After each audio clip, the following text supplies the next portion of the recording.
السلام علیکم عزیز طلبہ و طالبات. نن به موږ د اردو امپورټنټ اهم ګرامر کوو. په هغې کې اول نمبر دی اردو حروف تهجی. نو اردو حروف تهجی دا څو دي؟ د دې ټوټل تعداد دا 37 دي. حروف تهجی اردو حروف تهجی کوم دي؟ الف، علمت آ، ب، پ، ت، ټ، ث، جیم، چ، ح، خ. د الف نه والا تر بڑی او چوٹی پورې دا اردو حروف تهجی دي. د دې تعداد څو دي؟ 37. دویم نمبر مرکب حروف. مرکب چې کوم حروف دي هغه څونه دي او کوم دي؟ وہ حروف ہیں جو ہائے دو چشمی یعنی مخلوط سے مل کر بنتے ہیں. یہ کل تعداد میں 15 ہے. بے ہے، پے ہے، تے ہے، ٹے ہے، جیم ہے، چے ہے، ڈال ہے، رے ہے، ڑے ہے، کاف ہے، گاف ہے، لام ہے، میم ہے، نون ہے.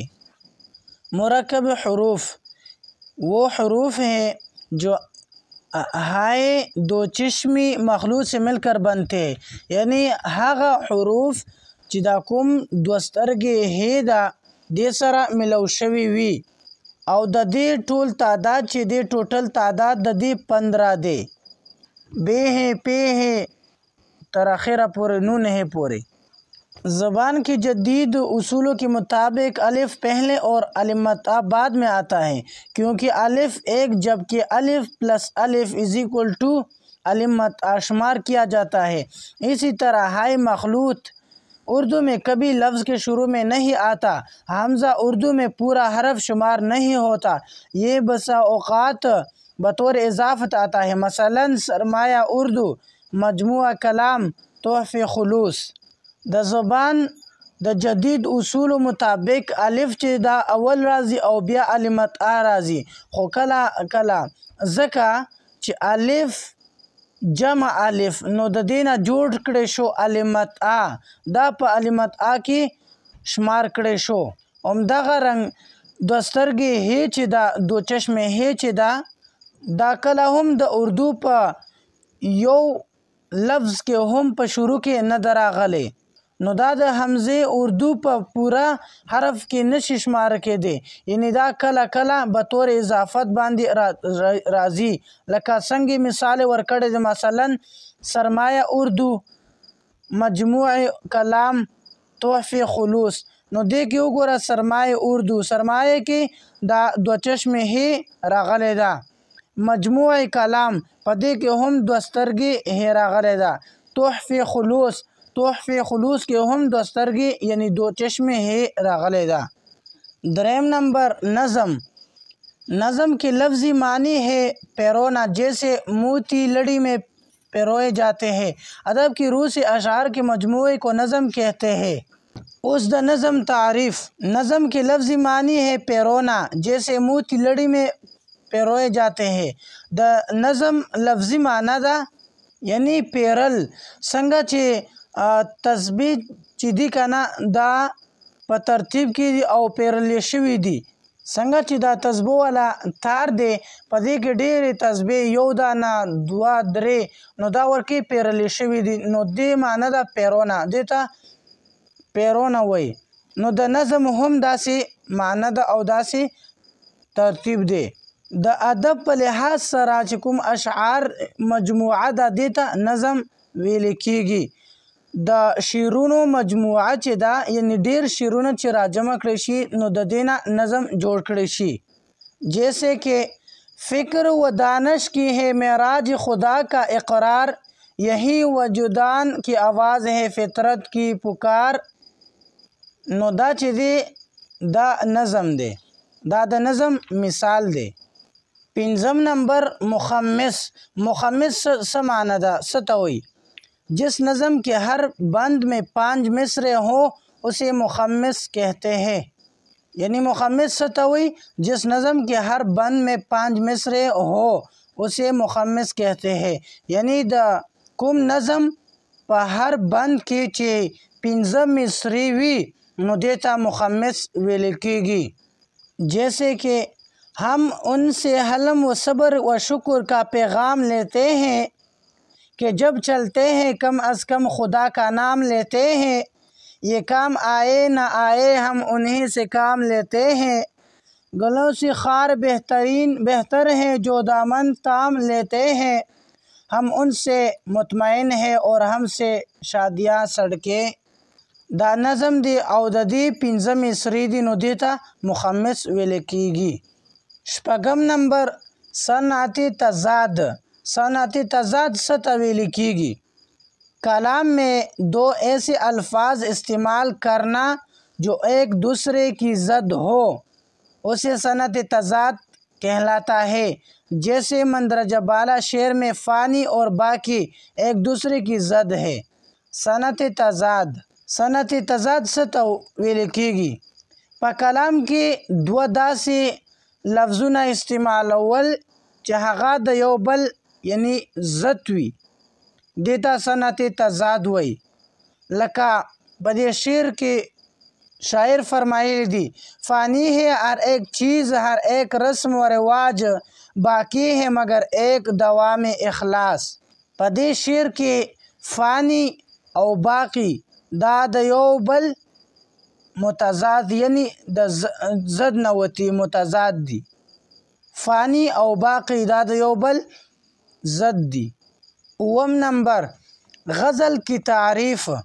اس دا غزل تعریف پکو چې غزل څه ته وایي؟ غزل کا لفظ عربی زبان کا ایک مصدر ہے جس کے معنی ہے کاٹنا، چرخے پر روئی سے سوت داغا بنانا ہے۔ ادب کی روح سے غزل کے معنی ہے عورتوں سے باتیں کرنا، عورتوں کے حسن جمال کی تعریف کرنا۔ دا د غزل لفظ چې دی دا د عربی لفظ دی، د عربی د زبان یو مصدر نه راوتی چې د دې معنی ده کاتنا۔ د ادب په لحاظ سره د غزل معنی ده عورتوں سے باتیں کرنا، یعنی د ښځو سره خبرې کول، عورتوں کے حسن جمال کی تعریف کرنا، او د ښځو یعنی حسن بیانول دې ته غزل وایي۔ غزل نظم کی ایسی صنف ہے جس میں عشق و محبت، حقیقی و مجازی کا ذکر ہوتا ہے۔ غزل دا د نظم یو داسې صفت دی چې په دې کې د عشق او د محبت یعنی حقیقی او مجازی ذکر کیږي۔ غزل کے کم از کم اشعار کی تعداد 5 اور زیادہ کی کوئی حد مقرر نہیں ہے۔ د غزل کم سے کم اشعار چې دي هغه 15 دي او د زیات نه زیاتو حد نه دی معلوم۔ 8 نمبر شعر۔ شعر کی تعریف وہ کلامی موضوع جو با مقصد ہو، ایک خیال کو ظاہر کرے اور جس کے دونوں مصر ایک ہی وزن میں ہو اسے شعر کہلاتا ہے۔ شعر کی تعریف یعنی د شعر تعریف۔ شعر څه ته وایي؟ هغه کلامی موضوع چې با مقصد څه معنی لري او یو خیال ظاهروي او د دې دواړه مصرې چې دي دا د یو وزن مطابق وي نو دې ته شعر ویلی شي۔ 9 نمبر محاورہ اور روزمرہ کی تعریف۔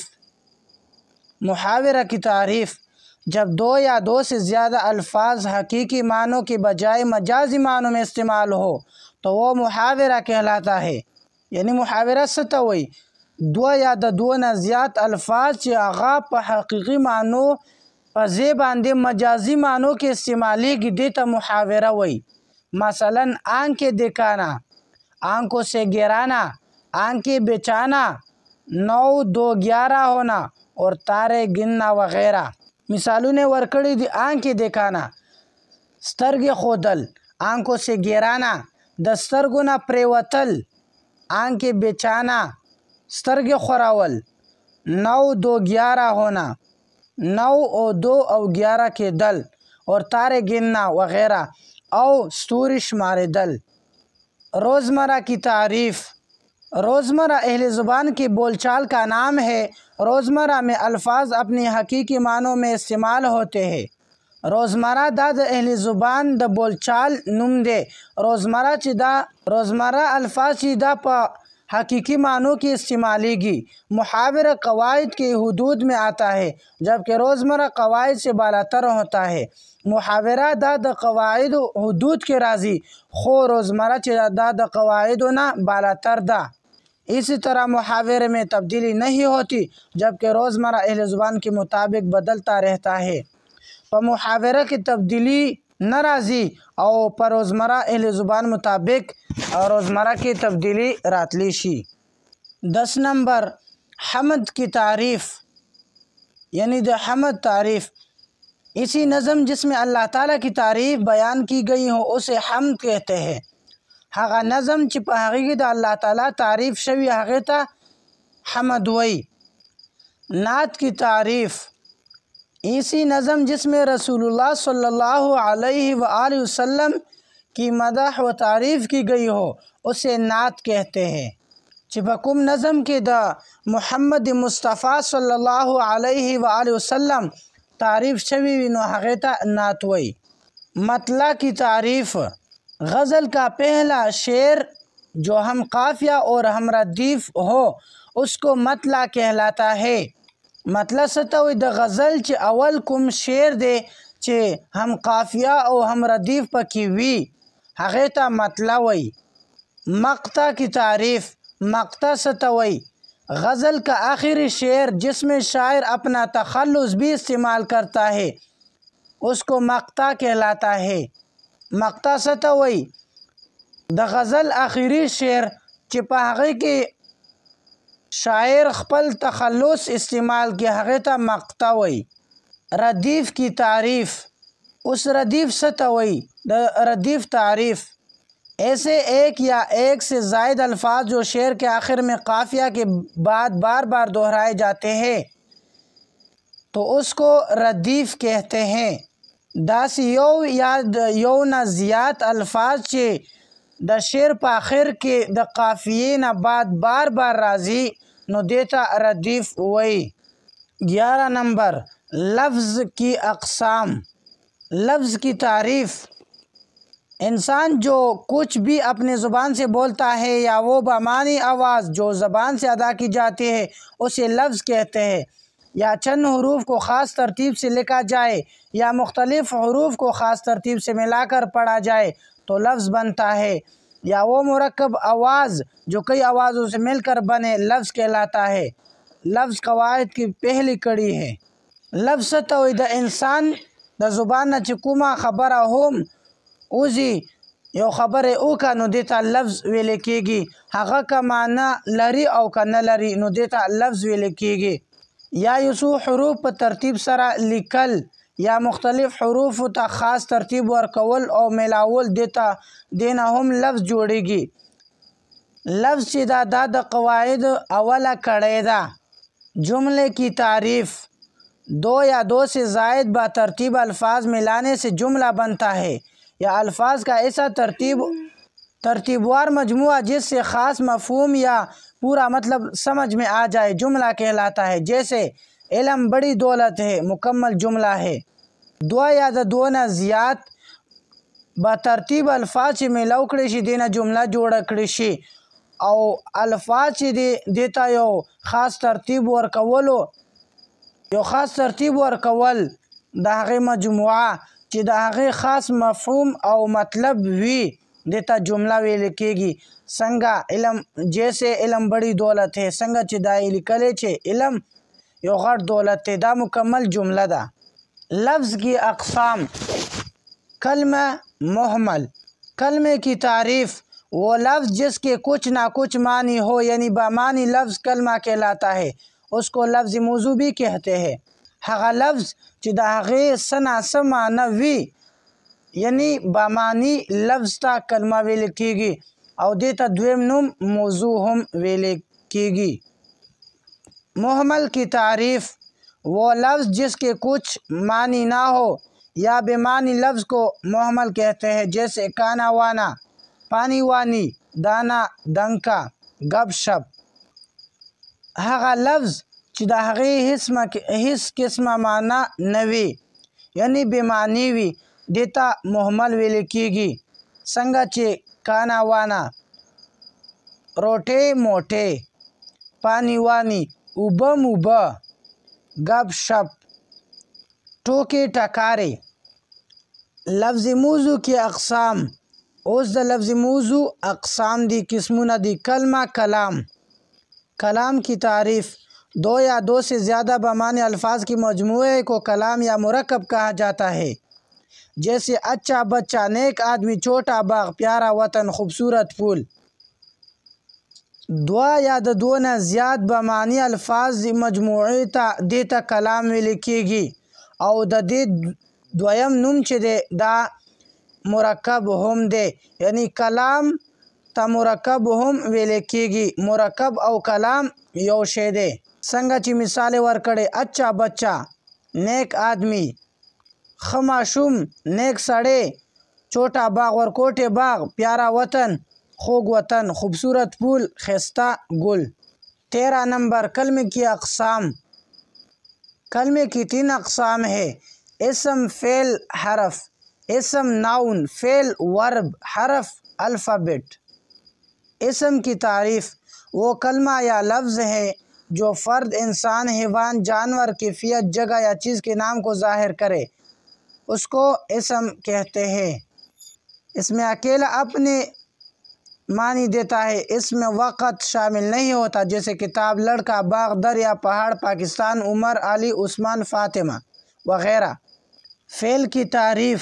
وہ کلمہ ہے جس سے کام کا کرنا، کرانا، ہونا یا سہنا ظاہر ہو، اور اس میں تینوں زمانوں ماضی، حال، مستقبل میں سے کسی ایک کے ساتھ تعلق پایا جائے، جیسے آتا ہے، آ رہا ہے، کھائے گا، پڑھتی تھی یا پڑھ چکی تھی. هغه کلمات چې د هغې نه کار کول یا کېدل یا ظاهرېدل د دې دریو زمانو نه، یعنی ماضي، حال، مستقبل، د دې درې واړو نه یو زمانه د یو زمانې تعلق په دې کې موندی شي، نو دې ته فعل وایي. څنګه؟ جیسے آتا ہے، راضی به، آ رہا ہے، را روان دی، کھائے گا، خوری با، پڑھتی تھی، وہی با یا پڑھ چکی تھی یا ویلے وہ. حرف کی تعریف. وہ کلمہ جو نہ تو کوئی اسم ہو اور نہ ہی کوئی فعل ہو. حرف اسم اور فعل کو ملا کر فکر میں تعلق یا ربط پیدا کرتا ہے، جیسے کا، کی، کھی، پر، سے، تک، کو، نے، آگے پیچھے، مثلا گھر تک، اسکول میں، میز پر وغیرہ. حرف. هغه کلمات چې په هغه کې نه اسم موندی شي او نه فعل. حرف اسم او فعل ملو شي او دینه یو فکره او یو د دې فکرې یو تعلق، یو ربط پیدا کړی شي، لکه څنګه کا، کی، کی، دا اوس حرف تی، حروف تی. کا، کی، کی، پر، سے، تک، کو، دا څه دي؟ حروف تی. مثلا گھر تک، اسکول میں، میز پر وغیرہ. 15 نمبر اسم اور فعل میں فرق. اسم میں وقت کا ذکر نہیں ہوتا، جبکہ فعل میں وقت یعنی زمان. سابقہ کی تعریف. سابقہ انگلش کی پریفکس. سابقہ کی تعریف. ایسا لفظ جو کسی کلمے سے پہلے بڑھا کر اس کے معنی میں اضافہ کر دے یا نیا لفظ بنا دے، جیسے ان پڑھ، انمول، ان گنت، ان داتا، ان بن، اہل، اہل نظر، اہل ایمان، اہل قلم،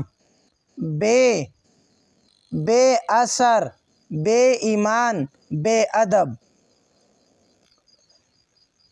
لاحقہ کی تعریف. لاحقہ سفیکس. ایسا لفظ جو کسی کلمے کے آخر میں بڑھا کر معنوں میں اضافہ یا تبدیلی کر دے. لاحقہ څه ته وایي؟ دې ته انګلیش کې سفیکس وایي. ایسا لفظ جو کسی کلمے کے آخر میں بڑھا کر، داسې یو لفظ چې د کلمې په آخره کې بڑاو شي او د هغې په معنی کې اضافه یا تبدیلی راولي، نو دې ته څه وایي؟ دې ته وایي لاحقہ. جیسے الف، دانا توانا سچا الف تے ات خیالات مکانات باغات آؤ جھکاؤ چڑھاؤ بچاؤ بہاؤ آئی لکھائی پڑھائی صفائی۔ ضرب المثل کی تعریف۔ ضرب الامثال ضرب کے معنی بیان کرنا، امثال جمع ہے مثل کی، گویا ضرب الامثال کے معنی ہوئے مثالیں بیان کرنا، جبکہ مثال میں چند الفاظ میں پوری کہانی یا واقعے کا حوالہ ہوتا ہے، اسے اردو میں کہاوت بھی کہتے ہیں۔ مثلاً آبیل مجھے مار، الٹے بانس بریلی کو، جس کی لاٹھی اس کی بینس وغیرہ۔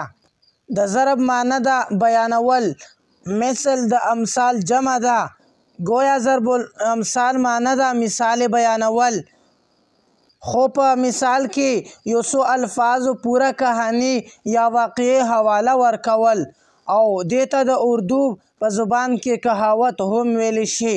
یعنی ضرب المثل او کہاوت دا یو خبره ده. مثلا مثال ورکوي جیسے آبیل مجھے مار، الٹے بانس بریلی کو، جس کی لاٹھی اس کی بینس وغیرہ۔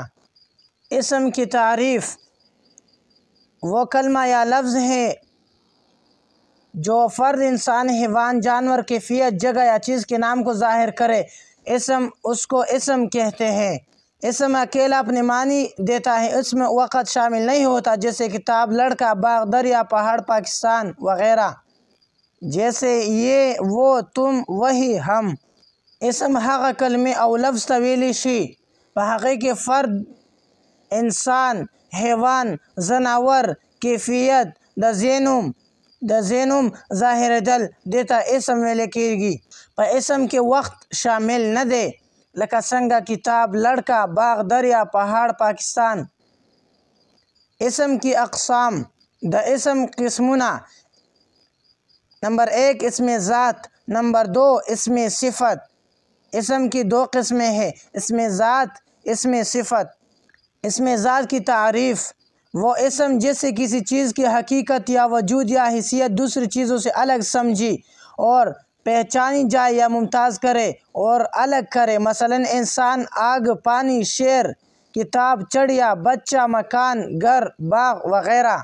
اسم ذات کی تعریف هغه اسم چې د یو شیز حقیقت یا د هغې وجود یا د هغې حیثیت د نورو نه جدا وي او جدا وپېژندلی شي یا ترېنه ممتاز وي، یعنی ترېنه بدل وي. لکه څنګه مثال ورکوي: انسان، اور، اوبه، شیر، کتاب۔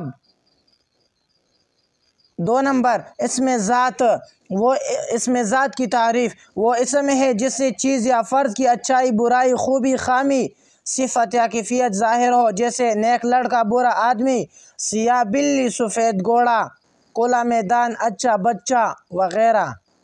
اسم صفت کی تعریف هغه اسم چې په هغې کې د یو څیز یا د یو کس اچھائی یا برائی، خوبی یا خامی ظاهر کړی شي، د هغې کیفیت ظاهر کړی شي، د صفت کیفیت ظاهر کړی شي.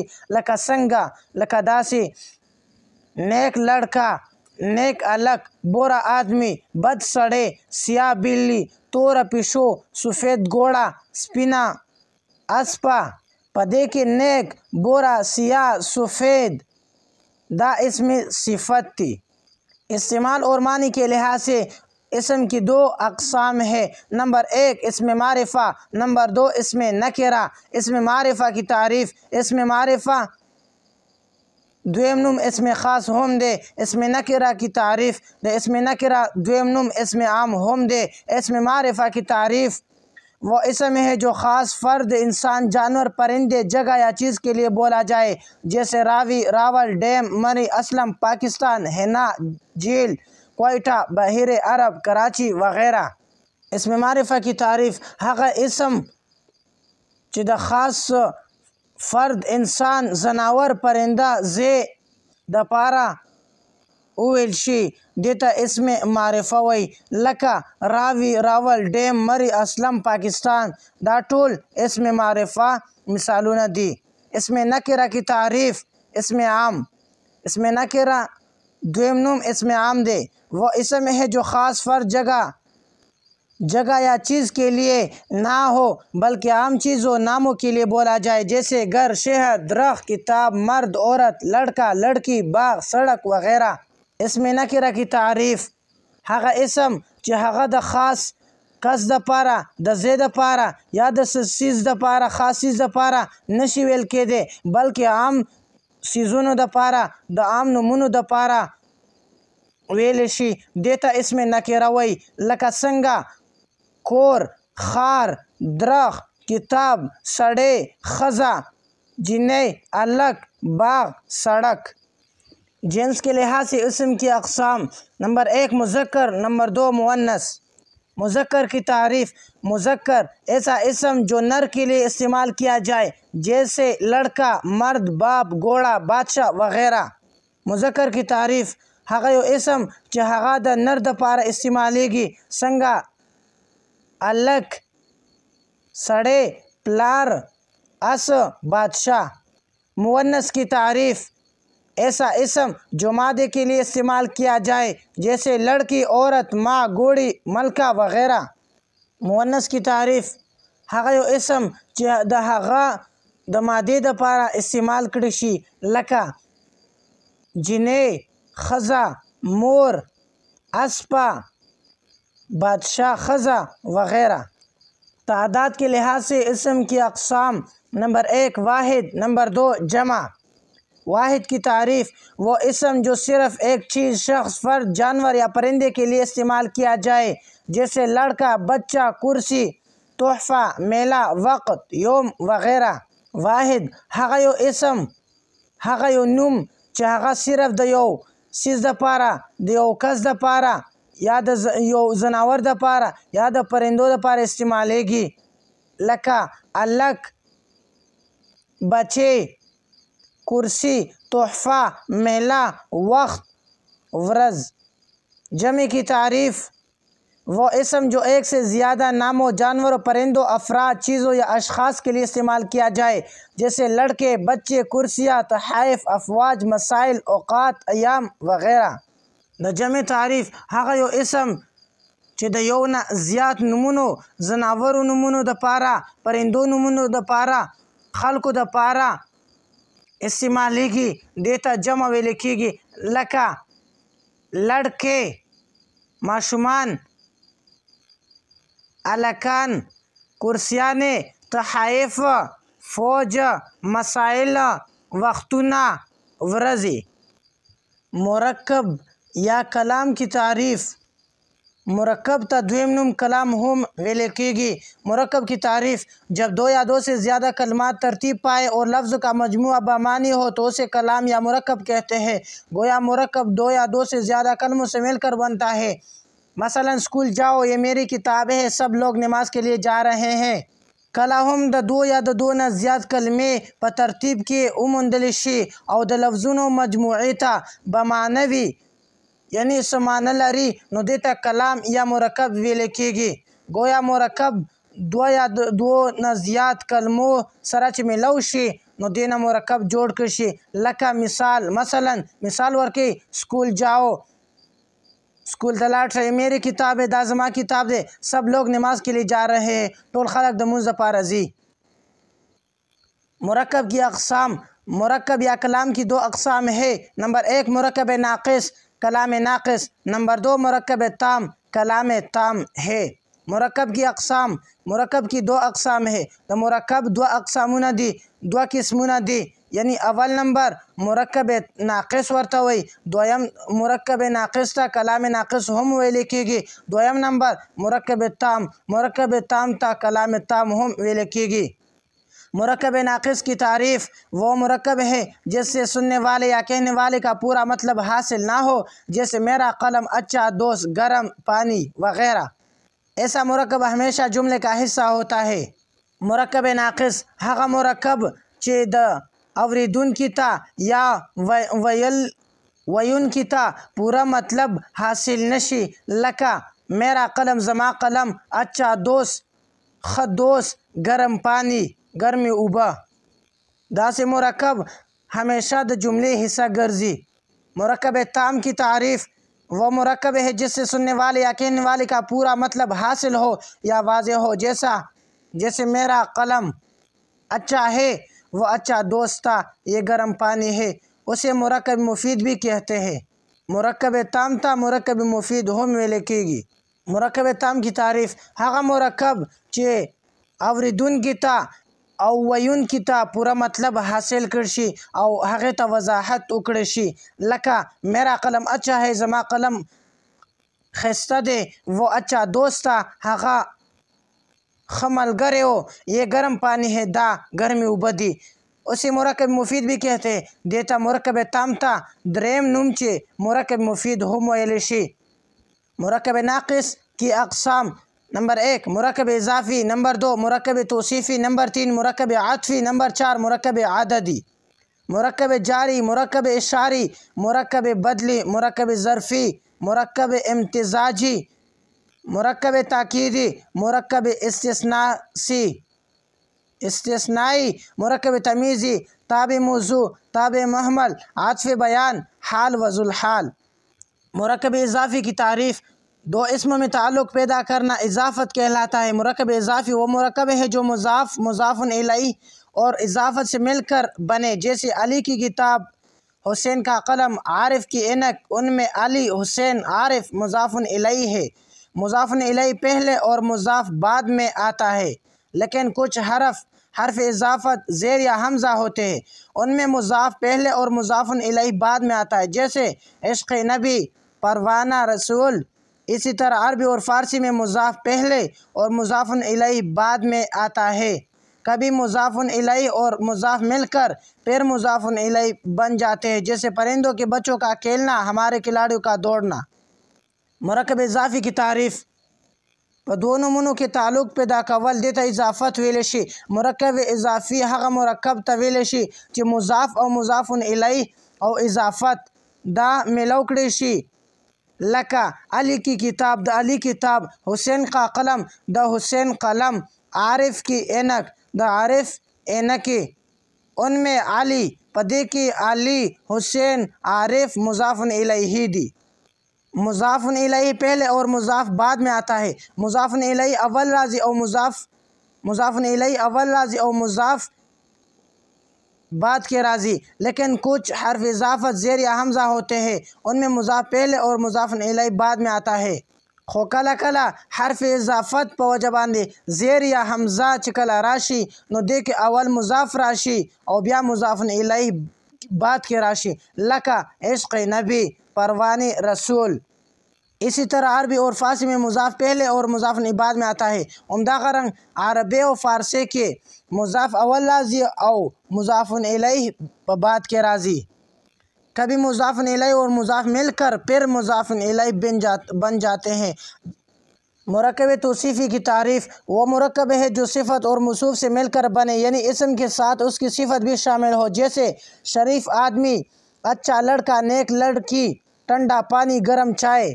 اردو میں صفت موصوف سے پہلے آتی ہے، لیکن عربی اور فارسی میں موصوف پہلے اور صفت بعد میں آتی ہے، جیسے مرد بیمار، مرد بزرگ، کتاب فقہ، رجل رشید، رجل کریم، شریف آدمی وغیرہ۔